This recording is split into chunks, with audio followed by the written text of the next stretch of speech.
l'enfant qui va à l'école a la même valeur que le sang des martyrs. Mesdames, Messieurs, mes très chers internautes et téléspectateurs, bonsoir ou bonjour. Ça dépend de l'heure où vous allez regarder notre vidéo. C'est avec un cœur lourd d'émotion que nous vous présentons ce soir. benn affaire boo xamante ni tarkala macha allah képp nekk loo xamante ni marqué na sa xol muy journée culturelle bu ñu nee journée culturelle nag léppal si mën a am waaye journée culturelle bi journée culturelle la ci kaw journée culturelle ñu ngi fii tey Pikine tali bu mag bu ñu nee Pikine tali bu mag yaakaar naa ni ay ndaanaan na fi nekk waaye tamit école yi nga xamante ne nii ils font partie des meilleurs ñoo fi nekk bokk na si école Diacksao Fass Diacksao Fass nag ñuy def seen journée culturelle boo xamante ne tarkalla macha allah élèves yi wuy si nañ daal di def la nga xamante ne cosaan xale yi daal tey yaakaar naa ni wuy si nañ seen journée culturelle après duñu def leen lu dul dugg ci biir daal di xool xale yi tey nan lañ waajalee seen journée culturelle waaye tamit daal di xool préparation bi ak maîtresse yi enseignants yi ñu fi nekk ñëpp nan lañ ko préparé parce que nekk na loo xamante ne nii man ça m'a vraiment touché parce que j'étais élève comme eux ba tey je suis élève mais j'étais élève de l'élémentaire comme eux ba tey jii ni tarkalla macha allah duñ def leen lu dul dugg xool xale yi lan lañ yëg ban joie lañ yëg ban mbégteeg ban neex lañ yëg bu ko defee baaba dañuy topp nag ñu ànd ak Kader daal di dugg ci biir xool xale yi lan lañ yëg lan lañ. L'éducation contribue au même titre que la stabilité politique et la plupart des pays riches ou émergents ont fait de l'éducation l'une de leurs priorités. L'éducation est la clé qui permettra d'atteindre de nombreux autres objectifs de développement durable. Elle aide par conséquent à réduire les inégalités et à atteindre l'égalité des sexes. Ainsi, pour que l'éducation participe à la réduction des inégalités, il faut un enseignement de qualité et équitable. Favoriser l'égalité des chances, fournir une culture commune à tous les individus, quel que soit leur milieu d'appartenance. Favoriser l'épanouissement de l'enfant. L'école ne saurait se contenter d'instruire, mais elle doit aussi éduquer. Maximum de bruit, s'il vous plaît. Attention. Je ne saurais terminer sans remercier vivement toute l'équipe pédagogique du groupe scolaire Diacksao Fass. Non, veillant encadreur et formateur, monsieur le maire de la commune Amadou Diarra, qui n'ont ménagé aucun effort pour la réussite de cette fête. Merci et bonne réussite à nos candidats du CFE.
L'IF, inspecteur Ismaël Diallo, qui était là, mais qui a des urgences, c'est pourquoi il est retourné au bureau. Je voudrais avant tout féliciter la directrice et son équipe pédagogique de l'organisation de cette journée, encourager les enseignants, parce qu'on sait que cette année a été très longue et il nous reste encore un mois à faire. Vous encourager, vous féliciter, vous demander de tenir bon. Il ne nous reste que les examens et bientôt ce sera passé et on pourra passer aux vacances. C'est difficile quand on est dans les classes.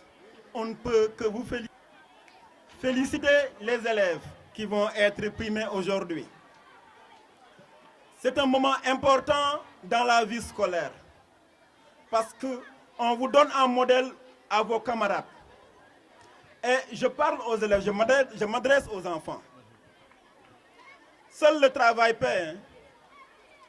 Les enfants qui vont aujourd'hui être primés, c'est parce qu'ils ont travaillé dur. Et n'importe quel enfant peut être primé. L'essentiel, c'est d'y croire, d'avoir la volonté. Et quand on a la volonté, la réussite va suivre. Répondre un peu à Madame la ministre de l'Environnement, qui a parlé de l'éducation comme vecteur de développement. Oui, madame, vous avez parfaitement raison. Le développement passe par l'éducation.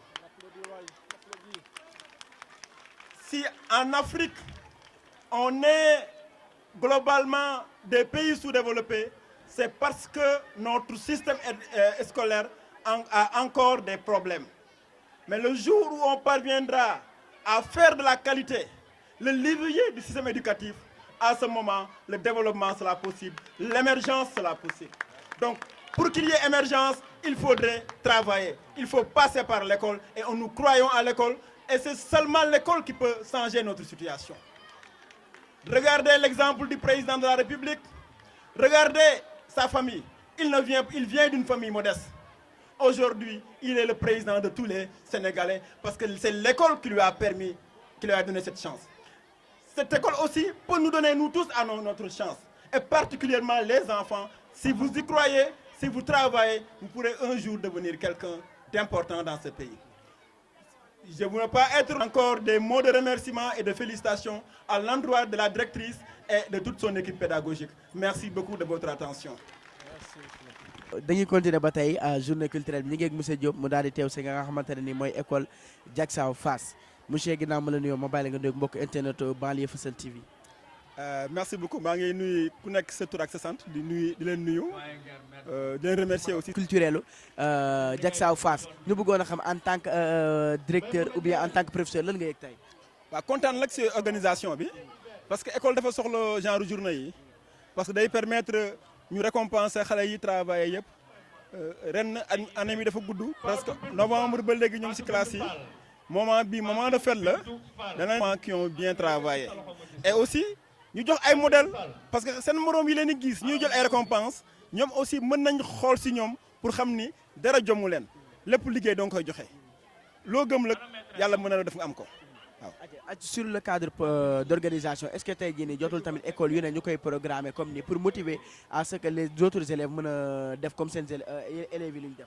waaw li nga wax dëgg la fi mu nekk lii directrice def ak équipe pédagogique am mais yeneen école yëpp war nañ ko mën a def parce que moment fête la pour xale mais aussi moment d'émulation la xale bu jàngee année bi yëpp fin d'année nga def wax ko waaw góor ci kanamu moroomam yëpp dina tax ñi nga xam ne jànguñu woon wala ñu daawul góorgóorlu ñu góorgóorlu ba mel ni seen morom ñi nga xam ne aussi jox nañ leen ay récompense ñu gën a yokk ay effort que à chaque année ñu leen di gën a di récompenser donc lii directrice bi def ak équipe pédagogique suñ ko mënoon yaatal si yeneen écoles yi aussi loolu moom mooy l'idéal. Merci beaucoup je vous remercie. Merci beaucoup. poursuit toujours ñi ngi ak madame Tall directrice école Diacksao Fass 1 yaakaar naa ne journée bi nekk na loo xamante ne nii xale yi yëg nañ seen bopp waaye tamit mag yi gis nañ seen bopp madame ginnaaw ma la nuyoo ma bàyyi la nga dégg mbokk internet Banlieue Fësël TV. waaw maa ngi leen di nuyu ak di rafetlu seen teewaay waaw kontaan nañ si seen teewaay daal waaw gis ngeen bis bi de bis moom xale yi lañ ko jagleel daal c'est pour fêter l'excellence waaw loolu moo waral bis bi tey. tey ñu daal di gis école bi xale yëpp daal di kontaan waaye tamit daal di ñëw wuy si journée culturelle bi est-ce que lii jatul tey ñu décentraliser ko si yeneen écoles yi pour mu mën a permettre élèves yi nga xamante ne duñ jàng ñu mën a xool seen élèves modèles yi ñu mën a koo di def. waaw dëgg la xam ngeen ne ñaari at mi ngi nii mu nekk at yu tar at yu metti xale yi toog ay weer yu bëri jànguñu waaw loolu tam mu métti ci xale yi torop métti ci parents yi torop loolu moo tax année bii nag ñu ne il faut ñu def tout pour créer benn émulation moo waral journée bi tey def benn distribution de prix nga xam ne dina tax xale yi gën a sawar seen jàng parce que vraiment xale yi seen niveau demoon na ba commencé wàcc ndax toog ay presque 7 mois de vacances jàngoo dafay wàññi lu bëri daal mais lii nag nii day tax xale yi gën a sawar gën a farluwaat seen jàng loolu moo tax daal vraiment ñu def journée bi te bu doon suñu sago tamit daal école yëpp def la même chose waaw suñu programme la woon sax bu war nañ ko def lu yàgg daal mais ak Covid bi daal moo ñu xawoon a freiné mais léegi moom comme que yàlla alhamdulilah affaire bi wàññeeku na léegi lu ñuy def suñuy doole suñuy kàttan yëpp léegi lu ñuy def daal moo ñu gën a booster éducation bi daal waaw ñu mën a amaat daal lu fi nekk kon daal ñun muñ ko récupérer waaw. merci je vous remercie. ok merci beaucoup. madame Diop directrice la yaakaar naa tamit lépp la ci biir école madame ginnaaw ma la nuyoo ma bàyyi da nga nuyoog mbokk internet Thiam Banlieue Fësël TV. Bonjour tout le monde. waaw salaamaaleykum bi ñu sante yàlla julli ci Seydina Mohamed alayhi wa salaam ñu ngi ñëw fii tey ci école 5 Diacksao Fass Diacksao vraiment ñu ngi fi ñëw tey ci invitation bu ñu invité woon je suis la coordonnatrice du réseau des enseignantes de Pikine léegi dañu ñëwoon ñu invité ñu pour que ñu ñëw fekk distribution prix bi daal di sargal meilleurs élèves yi vraiment affaire bi neex na trop ndax vraiment Pikine a invité te wax dëgg yàlla Pikine tamit ne vient pas en reste tout le temps dañuy am ay xale yoo xam ne intentionné bëgg li ñuy def ne yore fi ay cadre macha allah te cadre yi tamit fii rek lay jóge ay jàngalekat yoo xam ne ils sont très avertis gëm li ñuy def bëgg li ñuy def macha allah kon tey bu ñuy primer suñuy élèves te surtout nag jigéen ñi sax ëpp ci góor ñi vraiment l'excellence est là daal nous sommes très contents de cette distribution. est-ce que jotul tey ñu décentraliser ko si yeneen écoles yi pour que élèves yi nga xam ne ay élèves modèles lañ seen moroom yi mën a copier si ñoom. Bien sûr lii kay moom école yëpp war nañ ko def macha allah ndax dina motiver yeneen xale yi nga xam ne duñu woon góorgóorlu bu ñu gisee seen i morom ñu jox leen ay cadeau de ce fait ñoom dinañu mën a gën a góorgóorlu la prochaine fois quoi. merci beaucoup madame je vous remercie. merci à vous. toujours l'ambiance ñu ngi ak sunu tata sunu yaay sunu maam tata Koura maa ngi lay nuyu ginnaaw ba ma la nuyu nga bàyyi ginnaaw ma la bàyyi nga nuyu mbokk internet Banlieue Fësël TV. waaw maa ngi lay nuyu Issa di nuyu waa Banlieue Fësël yëpp di nuyu seen mbokk internet yi di kontaan aussi si seen teewaay ici. tey ñu gis leen journée culturelle Diacksao école Diacksao Fass école Diacksao Fass waaw journée culturelle ñu daal di gis xale yi daal di ñëpp ñëw daal di tenue habillé tenue cosaan en tant que maître en tant que enseignante lan ngay. waaw tey kontaan dama kontaan trop parce que dañu décidé primer suñu meilleurs élèves yi parce que xale bu jàngee ba fin d'année donc war nañ ko encourager ne ko li nga def baax na donc loolu moo taxoon ñu organiser journée bi aussi pour montrer wane suñu club de lecture bu mu liggéey ci année bi donc dañuy def théâtre dañuy def chorégraphie donc loolu lañ doon wane tey kontaan nañ loolu. est-ce que jotul tey jii nii lu mel ni ñu daal di koy décentraliser si yeneen écoles yi pour élèves modèles yi ñeneen élèves yi mën a copier si ñoom. waaw loolu kay wax ju yàqu la lii dafa war a law fépp dafa war a am law fépp donc maa ngi encouragé IEF yëpp ñu def lii école yëpp ñu jéem a initier lii parce que lii ça ne fait qu'encourager les élèves. ok merci beaucoup félicitations. merci Issa.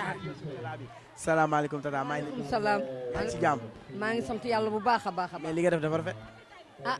xanaa rek bis bee tax ak sama sët yi ma nekkal ndax man mii maay l'AM de l'école Diacksao Fass 1 dégg nga ci.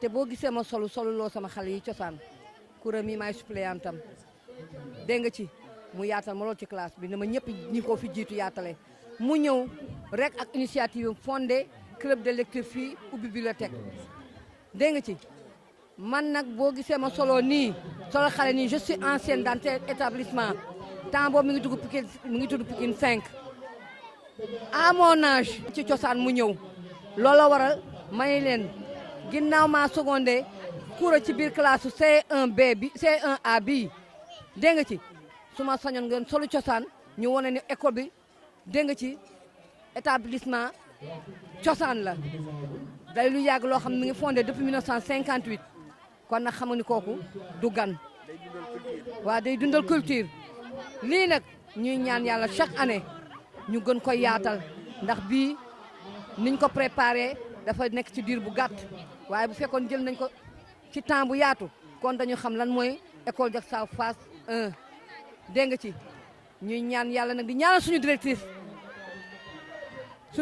bi Salimata Tall taal Cheikh Oumar Foutiyou Tall di sëtu Cheikh Oumar Foutiyou Tall direct dëgg la ci sëriñ la famille marabu laa bokk waaye duma iñaan ndax lu def wax lu ay di njàmbat te daf ma jël teg ma ca kaw man samay mbokk sax xamatuñu sama tur ñoo ma dëkkal xamatuñu sama tur dañ maa utal tur ci école bu ñuy wax mémé damay tëdd dama leen naan xanaa yéen du ngeen tëdd ba guddi sax ngeen di gént di wax mémé ndax ni ñu mel ci man classe ba ma yore ak classe bi ma yorul ñëpp école bi ñëpp ma bëgg ni dala ci directrice bi ba ci madame Ndiaye madame Maymouna Tall mi nga xamante ji moo ma yaatal ba ma yàgg ci école bi nii jàll ci madame Petas mënu ma lim bu ma limee rek damay juum ndax ku lim juum maa ngi sant ñëpp maa ngi gërëm ñëpp di ñaan yàlla yàlla nañu yàlla yàggal ci jàmm ak salaam. ah li nga sañse nu mu tudd. xanaa naar yi. naar nga ya laqal bâche. yàqaliwu naa ne. da ngaa dellu Mauritanie ah Mauritanie nga dëkk fan si Mauritanie. ah fan si Mauritanie. ci wetu jàkka ji. ci wetu jàkka ji. yow nag foo dem. Fuuta. Fuuta Toora. ah Fuuta neex na. waaw. fan nga dëkk si Fuuta. xool ko de. ah yow nag. ah foo dëkk si Fuuta. mu dëkk ma Fuuta de. ah foo dëkk. Bawal. yow. man fu Thiès. Thiès xoolal Thiès nga dëkk. waaw. Thiès neex na. waaw. Thiès ak fii fu daal. Thiès a dàq. aca merci beaucoup kontaan ngeen seen école kontaan ngeen baax.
yow munoo bàyyi jàmm daa tiit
naqar rek laa ci am sa benn doom bu góor nga bëgg mu fekk teral la mu des si ndox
xale bi dara wóor si ñaata moom ngay dégg si gaal yi par jour nga bëgg a yóbbu xale bi si gaal yi lii de mooy demal xale bi. ni jaay dafa daan nag danga ñaanal xale bi bu dem ci jaam ñëw ci jaam fekk fi jaam. man kay si ñaanal ko laa dëkk waaye daf fekk ni sama xel dalu. waaye yow ba garab bi ma la joxoon sa ngoo nga ko. woon naa ko sax fàtte li may waxate yi nii jugal jaaral lii nga dem sa xooju ko ba na ngaa dem. lii lépp papa waxoon na ma ko waaye bu dee mu doon tay ma déglu waxi papa réccu nag na fekk jëf wees. ñoo ko déggandoo dëcc day fekk jox wees jërë ngeen jox mbokk yi xarit yi tey nag lii laa leen andiloon seen reportage. Merci beaucoup madame Khady Seck pour le reportage. Vous savez naka le reportage qu'en pensez-vous? Bon, lii day wane ne la majeure partie des jeunes suñu demee si daal c'est à cause de leurs parents surtout yaay ndax doom bu góor day xaritoo ak yaayam ba tax na ni yaay doon war a xoolaat bu baax lu ñu digal seen doom ku ci am sa doom bu góor dugal ko école mbaa na jàngal ko métier c'est très important. ñoo ko gisandoo lan la ñu wax par rapport ak li nga gis madame Gueye. merci madame Tall bi ma xoolee reportage damay am tuuti jug parents yi ndax di jël 400000 wala 500000 di ko paasal sa doom mu dugg ci gaal bu ko investiroon ci réew mi dinañ ci mën a liggéey bi si topp mooy damay lancer appel les autorités ndax jeunesse bii la réew mi soxla donc suñu njiit yi jàppale leen ba dañuy taal dem ci beneen réew waxuma laata di jaar ci yoon illégal ba bakkan bi ci des. merci madame Gueye. Kooku am na solo trop. Sans plus tarder, on va regarder le reportage de monsieur Camara. Salaamaaleykum mbokk yi tey nag ñu ngi fii si Pikine Tali Mag ànd ak waa AJDS maanaam association des jeunes pour le développement du Sénégal tey nag ñu ngi jàkkaarloo ak président ñu lay nuyu. maa ngi lay fekk monsieur Camara. tey damaa bëggoon ñu waxtaan si immigration clandestine gis nañu jeunesse bi muy quitté réew mi di dugg si gaal que pensez-vous de ce phénomène? Merci beaucoup monsieur Camara boo xoolee li si gën a garaaw mooy bu ñu nekkee 100 personnes 10 ñooy egg wala 100 yëpp ko si ñoom man damay lancer appel à la jeunesse nañu toog si réew mi liggéey ko ndax ñooy yaakaar ëllëg moo tax ñun ñëpp toog sama ginnaaw loolu laa leen digal nañu jël suñu responsabilité toog liggéey réew ndax bu jeunesse bi yëpp tëggee ñan ñooy liggéey réew. waaw dëgg la bu jeunesse bi yëpp liggéey réew li laa leen indiloon seen report jërëjëf.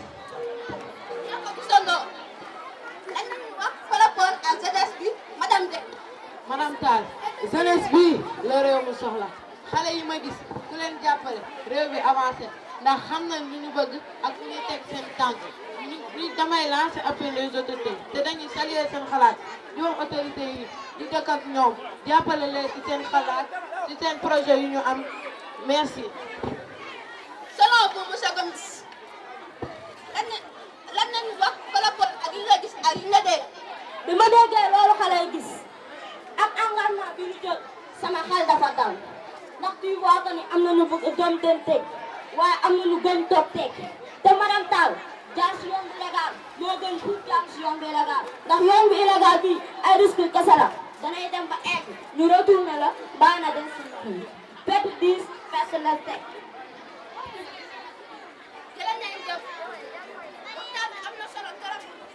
waaye waxtu bi kon nañ li tus nañ xaju si jëndi ñu jàngatoo ba beneen yoon madame Gueye lay tàggatoo monsieur Gomis lay tàggatoo. li may tàggatoo mooy l'immigration clandestine occasion au manque de cadre l'immigration clandestine occasion au manque de cadre qui se mettre au service des jeunes pour le développement existant à l'extérieur d'un monde meilleur merci jërëjëf. lu may tàggatoo mooy il faut connaître nos devoirs travailler pour le développement de notre pays. Merci beaucoup madame Tall. Merci très cher.